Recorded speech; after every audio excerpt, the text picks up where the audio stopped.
欧洲开始全面备战，核武器运抵英国。B-21终于投产，生产商呢却亏损上亿。美国内部矛盾加剧，国民警卫队在德州边境集结。让我们直接进入正题。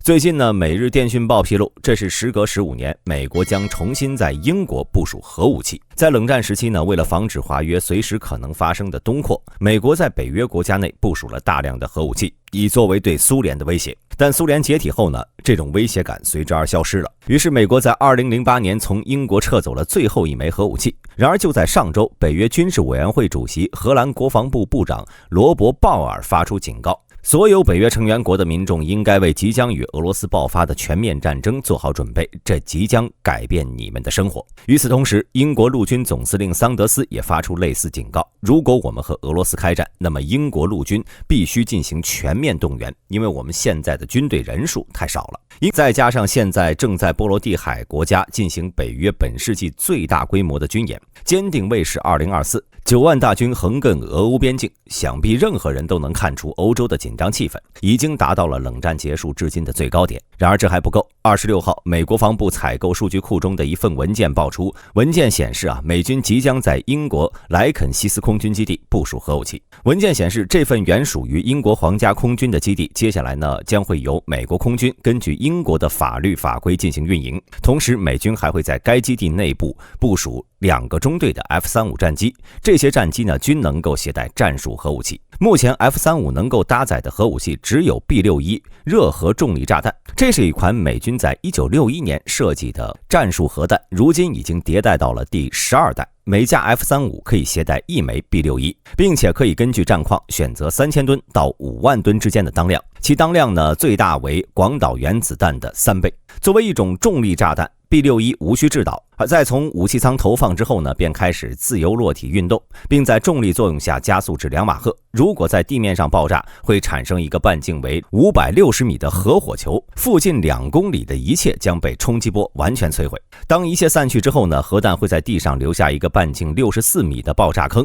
而 F-35 的作战半径大约为1500公里，从英国莱肯西斯空军基地起飞，最远的能够抵达波兰、匈牙利等国，并不能进入俄罗斯的国土。很明显，美国在英国部署核武器无法对俄罗斯产生威胁，这只是用来防备俄罗斯和北约开战后的最后手段。除了英国以外呢，根据北约协议，美国还在比利时、德国、意大利、荷兰和土耳其拥有核弹头。从地图上也能看出他们完全包围了俄罗斯可能的进攻路线。一旦俄罗斯不满足于乌克兰，选择继续与北约开战，那么最终等待它的将是一块超级难啃的硬骨头。其实大兵认为，虽然 F-35 拥有出色的隐身能力，但它不是携带核弹的最好选择。专业的事情呢，还是要交给专业的人来做。恰巧刚刚完成首飞的 B-21 轰炸机已经投入生产了。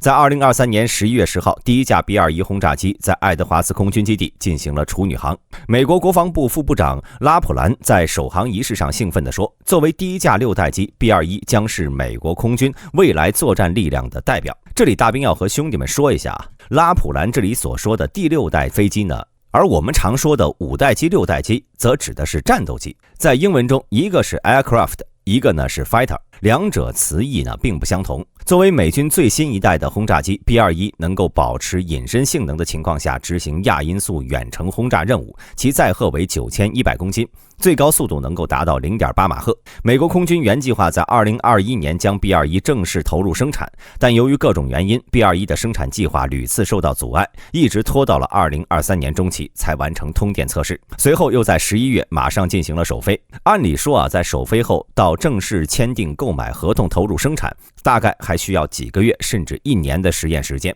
比如 F-35 在2006年就进行了首飞，但直到2010年才正式签订了购买合同，可以说是拖延了相当长的一段时间。反观 B-21 从首飞到正式签订合同仅仅相距了2个月不到的时间，这背后呢也许和俄罗斯脱不开干系。从俄乌战争开始，我们就能发现，俄罗斯虽然后勤和战术拉胯，但其工业生产能力却依然不可小觑。尤其是去年12月开始，俄罗斯就开始使用大量无人机突破乌克兰的防空力量，轰炸乌克兰的城市。从最开始的偶尔几架，到如今平均每天50架，我们能清晰地看到俄罗斯继承自苏联的恐怖工业实力正在缓缓恢复。一旦呢，俄罗斯拿下乌克兰，开始向西继续图谋，作为北约核心的美国就必须下场了，在欧洲抵抗俄罗斯的进攻。在这种情况下，美国最需要避免的就算是和俄罗斯陷入消耗战，因为俄罗斯幅员广阔，自然资源丰富，就算进入战争状态也能够自给自足，而欧洲资源紧缺啊。美军从本土到欧洲又路途遥远，和俄罗斯打消耗战是得不偿失。为了避免这种情况，美军需要在开战的短时间内对俄罗斯的工业系统进行系统性、毁灭性的打击，让其永久或者长时间的丧失制造能力。没有了工业体系的支援，俄罗斯军队自然是不战而败。但我们都知道，俄罗斯地广人稀，使用战斗机或者巡航导弹，甚至是原子弹都不一定能有很好的打击效果。这时候啊，就需要 B-21这种重型轰炸机的出场，长航程和隐身性能够让其神不知鬼不觉地进入俄罗斯领空，一次就能创造数公里的轰炸区，并对俄工业系统、能源系统进行毁灭性打击。而如今欧洲的形势呢，已经可以用剑拔弩张来形容了。美军对远程轰炸机的强烈需求，促成了 B-21的快速投产。一位不愿意透露姓名的美军官员表示，第一批 B-21将在2025年左右正式在美空军服役，届时呢，它会被布置在南达科他州的埃尔斯沃斯空军基地以及德克萨斯州的戴斯空军基地。第一批 B-21数量呢在100架左右，它将完全取代现在的 B-1B 枪骑兵和 B-2幽灵轰炸机。当然，如此快速的推进生产计划不是没有代价。在合同签订后， B-21的生产商诺斯罗普格鲁曼就开始公开抱怨 B-21项目让他们损失惨重。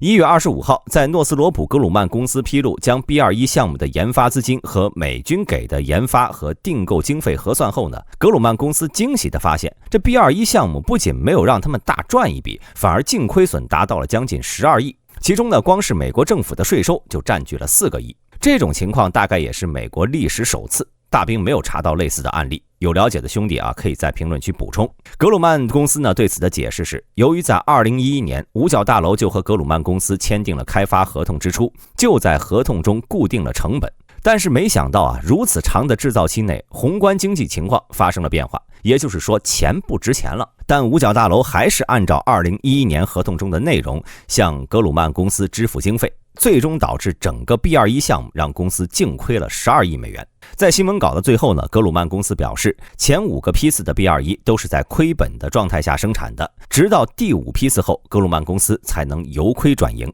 其实出现这种情况也不完全怪五角大楼，因为当年 F-35项目呢，光是研发成本就超出了原定的 50%， 导致政府问责局下场，将整个采购计划延期了3年。在此之后呢，五角大楼在签订合同时将成本固定在合同上，以免军火公司后续加价。当然，该政策的受害者不止格鲁曼公司。早些时候，波音在空军 KC-46 空中加油机合同上就亏损了20亿。但是呢，在格鲁曼事件发生后，多家军火公司对五角大楼的该政策表达了不满，其中呢就包括世界上最大的武器生产商洛克希德马丁公司。1月26号，洛马执行官吉姆·泰克莱克就在季度财报会上指出，政府通过展示其作为军事装备的唯一买家，给国防公司带来了太大的风险。我和洛克希德马丁公司将不再有任何必须拿下的项目。也就是说，如果洛克希德马丁公司认为政府的某个项目会让他们有亏损的风险，那么他们将会直接放弃这个项目，退出竞争。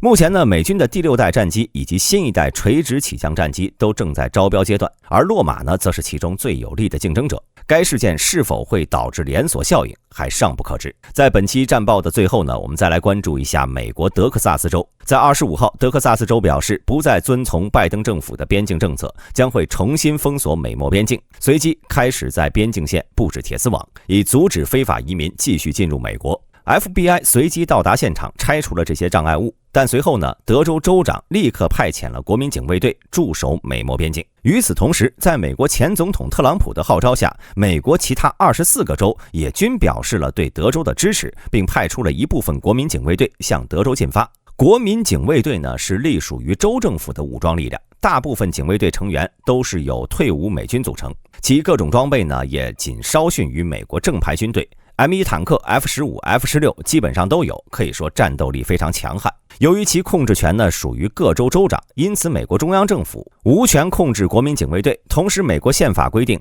在不得到州政府允许的情况下，五角大楼所属的武装力量不许进入各州。所以在该事件中呢，拜登政府是无法调动美国军队。拜登在昨天晚上曾求助过美国边境巡逻队，但边境巡逻队表示，德克萨斯州的一切行为都是合法的，他们无权干涉。截止到大兵写稿时有消息传出，拜登政府有意缓和局势，但尚无详细的政策出台。对于此事，大家有什么看法？欢迎发表在评论区。本期战报到此结束，我是大兵，我们下期再见。